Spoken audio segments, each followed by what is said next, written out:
বাংলাদেশে একটা জেলার নামের আগে বীর শব্দ ব্যবহার হয়, এটার নাম চট্টগ্রাম। অবশ্য বীর চট্টগ্রাম বলা হয় না, বলা হয় বীর চট্টলা। আর আসলে ইতিহাসটা বীরত্বের ইতিহাস।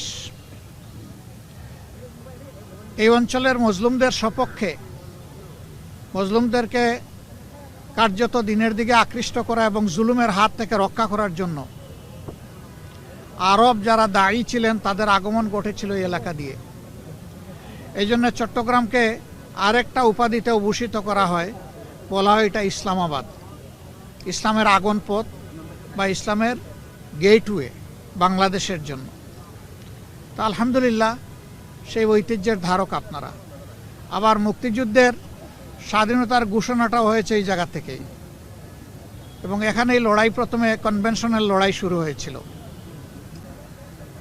সিপাহী বিদ্রোহের সময় এই এলাকার একটা গৌরবোজ্জ্বল ভূমিকা ছিল। এই সকল দিক বিবেচনায় বীর চট্টলা যথার্থ। এখানকার সাংবাদিক মহল যারা, তারাও সেই বীরদের উত্তরসূরি। এবং বর্তমানে দুনিয়ায় কনভেনশনাল ওয়ারের চাইতে মিডিয়া ওয়ারটা অনেক শক্তিশালী এবং গুরুত্বপূর্ণ। বাংলাদেশ এখন ইতিহাসের একটা বাঁকে এসে দাঁড়িয়েছে। আমরা 47 পার হয়ে এসেছি, 52 পার হয়ে এসেছি, 71 পার হয়ে এসেছি। এখন আমরা দাঁড়িয়েছি 24-এর কূলে।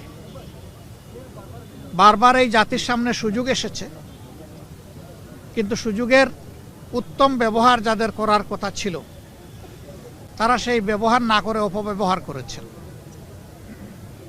যার কারণে এই অঞ্চল দুইবার স্বাধীনতার আলো দেখার পরেও সেই আলো অনেকটা নিভু নিভু হয়ে গেল।